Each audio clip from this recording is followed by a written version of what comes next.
Teólogo Jan Hus, impulsor de la reforma eclesiástica checa. Nació en una familia campesina pobre del sureste de Bohemia. Sin embargo, consiguió estudiar teología y artes en la Universidad de Praga y ordenarse sacerdote en el año 1400.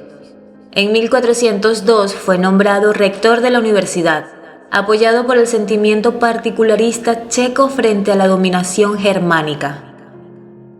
Bajo la influencia del hereje inglés John Wycliffe, Hus empezó desde 1405 a predicar contra la excesiva riqueza de la Iglesia y la inmoralidad del clero, reclamando la vuelta a la pureza del mensaje evangélico. En realidad, vemos algo tan parecido con lo que sucede actualmente, y es que muchos eruditos y teólogos afirman que el poder religioso se disfraza bajo la palabra de Dios para obtener dominio, poder y dinero, haciendo muchas veces que las mentes débiles de muchas personas caigan en su juego. Estos estudiosos dicen que han visto cómo una iglesia entera se carcome entre sus siervos en el chisme, la avaricia entre ellos mismos, haciendo pedazos a personas que buscan el amor y el perdón de Dios. Bienvenidos a este resumen de la vida de un hombre que se convertiría en un héroe para Lutero. Además, John Hus defendió la predicación en la lengua checa que podía entender el pueblo y la comunión bajo las dos especies. Su influencia se vio acrecentada por la crisis en que se hallaba sumida la Iglesia de Roma por el cisma de Occidente, así como por la reacción nacionalista checa contra la minoría alemana, iniciada con la lucha por el control de la Universidad de Praga. Hus fue excomulgado por el Papa en el año 1411, pero continuó su campaña y publicó su tesis en su libro principal, De Ecclesia. Fue llamado a justificarse al Concilio de Constanza en el año 1415, a donde acudió con un salvoconducto del emperador Segismundo. Una vez allí, se negó a retractarse de sus ideas y fue quemado en la hoguera por orden del emperador. El nuevo Papa Martín V condenó la doctrina hustía en su bula Intercuntax en el año 1418. Pero la muerte de Hus le convirtió en un héroe nacional para los checos. Cuando Segismundo intentó proclamarse rey de Bohemia, estalló una revuelta de los husitas, que controlaron la mayor parte del país entre 1419 y 1478, realizando incursiones hasta Nuremberg, Sajonia, Brandenburgo, Danzig y el norte de Austria. El ala husita más extremista, los taboristas, fue finalmente derrotada, pero se fundió con otra corriente herética procedente de Francia e Italia, los valdenses, y bajo el nombre de hermanos moravos ha pervivido hasta la actualidad. Por su parte, el ala husita moderada, los utraquistas o calicistas, llegó a un acuerdo con los católicos, que permitió el reconocimiento de la Iglesia checa o utraquistas con ciertas especificaciones litúrgicas. Junto con John Wycliffe, Jan Hus es considerado el principal precursor del movimiento religioso que marcaría la historia europea de los siglos XVI y XVII. La Reforma Protestante, iniciada en 1517 con la divulgación de las tesis de Lutero. Al comienzo de su carrera monástica, Martín Lutero, mientras buscaba libros en una biblioteca, se encontró con un volumen de sermones de un sacerdote que había sido condenado como hereje. No puede entender por qué motivo habían quemado a un hombre tan grande, que explicaba las Escrituras con tanta profundidad y habilidad. Este hombre se convertiría en un héroe para Lutero y muchos otros reformadores, pues predicaba temas claves de la Reforma. Un siglo antes de que Lutero elaborara sus 95 tesis. Recordemos una vez más que Hus se preparó para el sacerdocio. Pensé en convertirme en sacerdote rápidamente para asegurar un buen sustento y una buena vestimenta, y ser considerado por los hombres. Obtuvo una licenciatura, una maestría y finalmente un doctorado. Fue ordenado en 1401 y se convirtió en predicador de la capilla de Belén de Praga, la iglesia más popular en una de las ciudades más grandes de Europa. Hus pasó gran parte de su tiempo sirviendo en la academia como decano de la Facultad de Filosofía, en Praga. Al vivir en una época de agitación social entre los hablantes alemanes y los ciudadanos checos, Hus se convirtió posteriormente en una figura clave para el nacionalismo checo. Sus puntos de vista acerca de la máxima autoridad de las escrituras se encendieron cuando comenzó a leer las obras de John Wycliffe en el año 1330 al año 1384.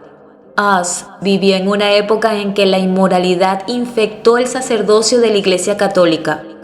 Pronto comenzó a predicar sermones violentos contra la corrupción del clero hasta que lo denunciaron al arzobispo y le prohibieron predicar.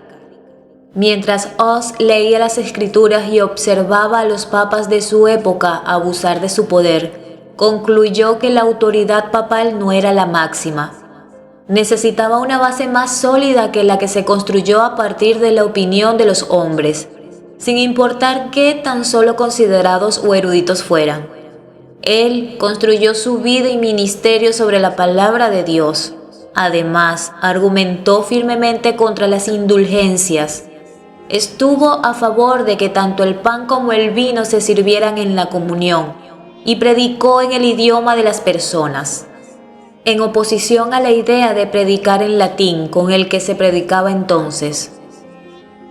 El Gran Cisma. Mientras tanto, la situación se complicó con la política europea, que vio a dos papas compitiendo para gobernar a toda la cristiandad. Un consejo de la Iglesia fue convocado en Pisa en 1409 para resolver el asunto. Allí fueron derrocados ambos papas y se eligió a Alejandro V entre 1339 a 1410. En 1339 a 1410. Como el pontífice legítimo, Alejandro pronto fue sobornado para aliarse con las autoridades de la Iglesia bohemia contra Hus. Pronto le prohibieron predicar. Sin embargo, Hus continuó predicando y ministrando en la capilla de Belén con el apoyo de los bohemios locales y a través del papel.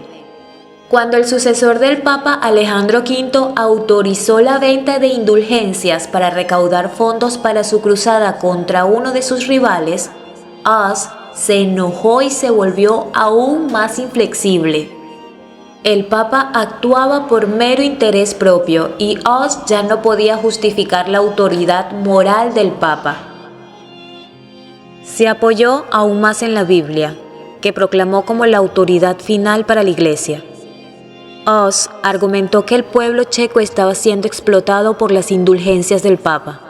Sus opiniones fueron consideradas como un ataque contra el rey de Bohemia, quien obtuvo una parte de los beneficios del dinero recaudado con la venta de indulgencias. Escritura rebelde. Hus perdió por completo el apoyo de su rey.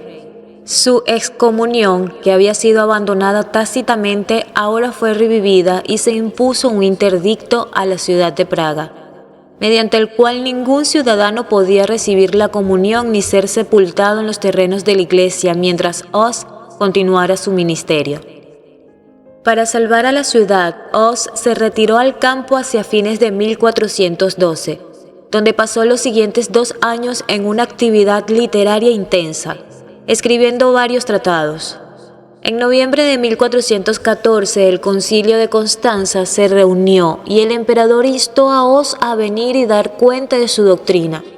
Debido a que se le prometió seguridad y la gran importancia del consejo, donde supuestamente se harían reformas importantes a la iglesia, Hus decidió asistir. Sin embargo, cuando llegó, fue arrestado de inmediato y permaneció encarcelado durante 6 meses. En lugar de una audiencia, a Hus se lo llevaron ante las autoridades encadenado y se le pidió retractarse de sus opiniones. Su último aliento. En julio de 1415 lo desnudaron.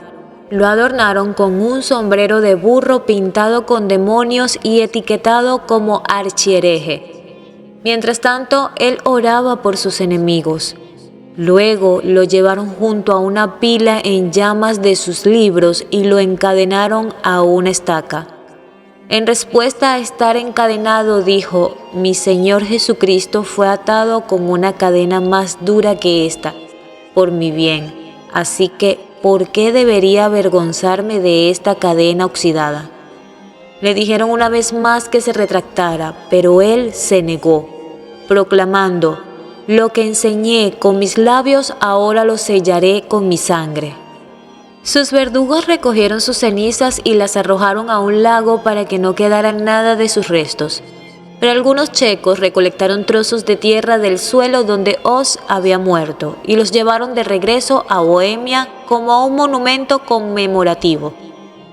Los bohemios estaban furiosos con la ejecución y repudiaron al concilio. En los siguientes años, una coalición de husitas se negó a someterse a la autoridad del Sacro Emperador Romano o de la Iglesia y repelió 3 asaltos militares. A la postre, Bohemia se reconcilió con el resto de la cristiandad occidental. Los que repudiaron el compromiso de unirse de nuevo a Roma formaron las Unitas Fratrum, Unión de Hermanos, que se convirtió en la base de los hermanos moravos. Estos jugarían un papel influyente a lo largo de los próximos siglos. ¿Y tú, qué piensas? ¿Qué podemos aprender los creyentes de hoy del pensamiento y de las acciones de Jan Hus?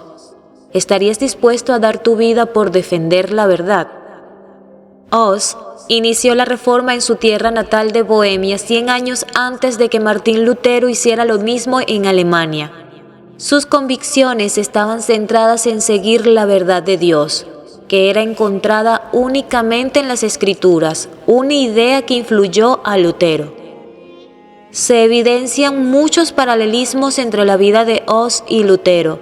Ambos eran de familias pobres y campesinas, predicadores intrépidos de evangelio y populares entre los miembros de la nobleza. Ambos condenaron la inmoralidad del clero y las prácticas corruptas de la Iglesia, y cada uno trabajó en la traducción de la Biblia al lenguaje común de su tierra natal durante el exilio. Por encima de todo, sin embargo, ambos inspiraron movimientos de reforma que no pudieron ser detenidos. El movimiento husita y la conflictividad del siglo XIV. Peculiaridades de la investigación histórica. El estudio de la conflictividad étnica a comienzos del siglo XX en la Europa central puede desembocar en la búsqueda de sus raíces en un movimiento considerado herético a principios del siglo XV. Y ello es así porque parte de lo ocurrido en los sudestes en 1938 se basó en decisiones tomadas en 1409.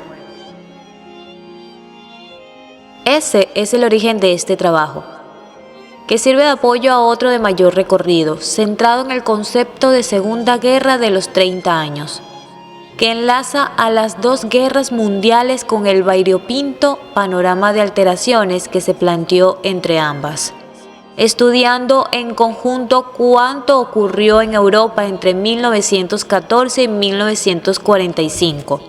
Y como ya se había indicado previamente, parte de las causas de los odios étnicos contemporáneos se pueden encontrar en la conflictividad social que se extendió por todo el continente en la Baja Edad Media y culminó en el movimiento husita de Bohemia, que a partir de un origen reformista religioso sirvió como aglutinante de numerosos conflictos sociales, políticos y nacionales. El conflictivo siglo XIV.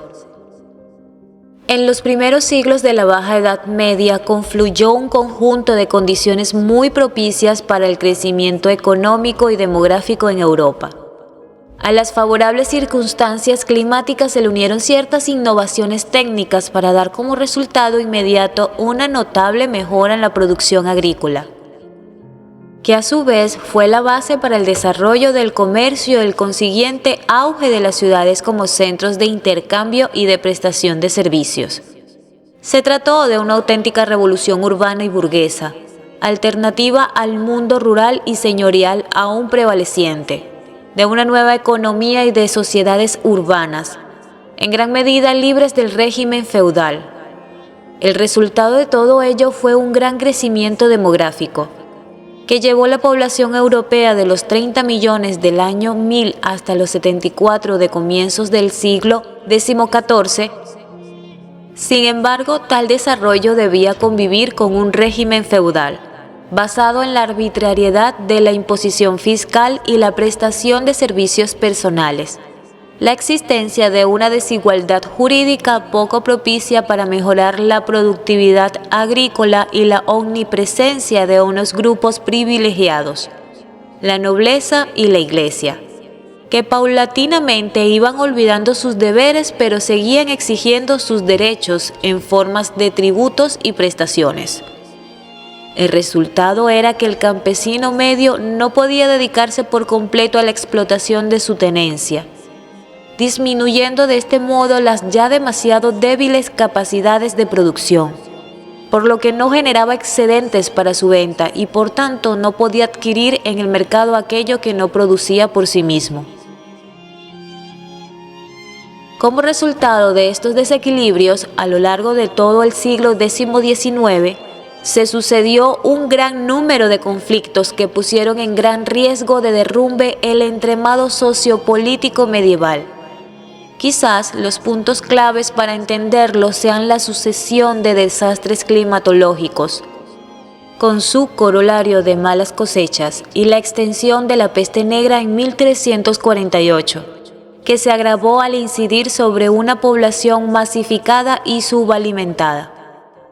El resultado fue la disminución de la población europea hasta los 52 millones en 1400, y la incapacidad de los poderes feudales para hacer frente a los peligros exteriores y atender a las necesidades de sus súbditos, agravando así los efectos de otros procesos. Por un lado, la expansión otomana en los Balcanes a lo largo de todo el siglo, culminada con la ocupación de Serbia en 1389 y Bulgaria en 1393, y la Guerra de los 100 Años entre Francia e Inglaterra en 1337 a 1453. Crearon un entorno general bélico y la consiguiente necesidad de recaudar nuevos tributos. A ello habría que añadirle la larga crisis que vivió la Iglesia, tanto por el traslado del papado a Aviñón en 1309 a 1377, con lo que suponía la supeditación al poder temporal, como por el cisma que durante casi 40 años dividió a la cristiandad en un momento en que el Papa seguía siendo una importante referencia no solo espiritual sino también política, y ello pese a la corrupción generalizada del clero, tanto económica como moral, que levantaba propuestas de reforma e intensas luchas internas. Por otro lado, tuvo lugar un gran número de revueltas populares de origen y desarrollo muy variado, pero que tenían en común la crítica al sistema de imposiciones fiscales y personales. Se conoce con el término de la Iglesia Husita al movimiento reformador y revolucionario surgido en Bohemia a principios del siglo XV. El nombre procede del teólogo Jan Hus, quien fue condenado y ajusticiado en el Concilio de Constanza por mantener una posición muy crítica frente al poder eclesiástico. Su terrible muerte agravó las tensiones religiosas, sociales y nacionales hasta desembocar en el estallido revolucionario del 30 de julio de 1419. Los husitas formaban un heterogéneo movimiento dividido por profundas diferencias sociales, políticas e incluso dogmáticas. Básicamente podían distinguirse dos grupos, los moderados praguenses y los radicales taboritas. Para entender la duración y relieve de este movimiento es preciso tener en cuenta que en la segunda mitad del siglo XIV, Bohemia era uno de los reinos más poderosos de Europa, con ricas minas de plata, florecientes ciudades, una importante producción agrícola y una ventajosa situación en las inmediaciones de las principales rutas comerciales continentales. En el tiempo del rey Carlo XIV, la Casa de Luxemburgo reunía bajo su cetro no solo Bohemia y Moravia, sino también la mayor parte de Silesia, Lusacia y feudos al oeste de Bohemia, al igual que las posesiones familiares en Luxemburgo. El reino de Bohemia constituía una poderosa unidad política cuyo centro natural era Praga.